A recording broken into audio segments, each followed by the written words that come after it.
John K terrace என்பவர் தனது நண்பர்களுடன் காட்டிற்கு சென்றிருந்தார். அங்கே ஒரு இடத்தில் கொஞ்சம் விறகு குவித்து தீ மூட்டி குளிர் காய்ந்து கொண்டிருந்தனர். அப்பொழுது தூரத்தில் ஒரு சத்தம் கேட்டது. ஒரு மானை காட்டு நாய்கள் துரத்தி வருகிறதையும் அவர்கள் இருந்த திசையை நோக்கி அவைகள் வருகின்றன என்பதையும் அவர்கள் புரிந்து கொண்டார்கள். அங்கே வைத்திருந்த கம்புகளை கையில் எடுத்து பாதுகாப்புக்கு வைத்து கொண்டு அவற்றின் வருகைக்கு காத்திருந்தார்கள். சற்று நேரத்தில் ஒரு பெண் மான் அந்த இடத்திற்குள் நுழைந்தது. நாய்களும் அந்த மானை துரத்தி கொண்டு பின்னால் வந்தன. மான் தப்புவதற்கான எந்த வழியும் அங்கு இல்லை.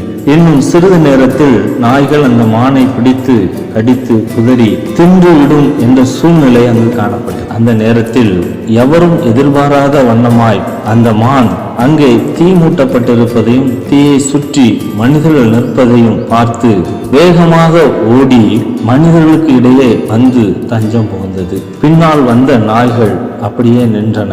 நின்று மனிதர்களை பார்த்து உருமின. அந்த மனிதர்கள் தங்களிடமிருந்த கம்புகளால் அந்த நாய்களை நைய புடைத்தனர். அவைகள் ஊளையிட்டு கொண்டே காட்டிற்குள் ஓடி மறைந்தன. சிறிது நேரம் அங்கு நின்ற அந்த மான் பின் மெதுவாக நகர்ந்து காட்டுக்குள் ஓடி மறைந்தது.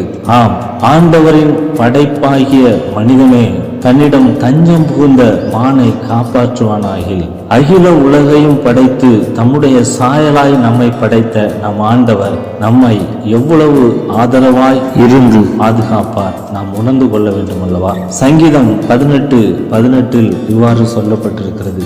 ஆபத்து நாளிலே எனக்கு எதிரிட்டு வந்தார்கள், கர்த்தரோ எனக்கு ஆதரவாய் இருந்தார் என்று. ஆம், நாமும் நம்முடைய கடினமான சூழ்நிலைகளில் ஆபத்து நேரங்களில் நமக்கு எதிராக மனிதர்களோ அல்லது சூழ்நிலைகளோ பிரச்சனைகளோ எதிரிட்டு வரும்போது ஆண்டவரை தஞ்சமாக கொள்வோம்.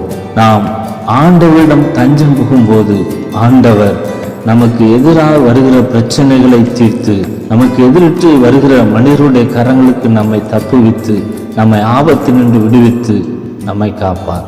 நாம் கர்த்தரிடம் தஞ்சம் புகுவோம், கர்த்தரின் பாதுகாப்பை பெறுவோம், மகிழ்ச்சியான வாழ்க்கை பெற்று மகிழ்வோம். நன்றி.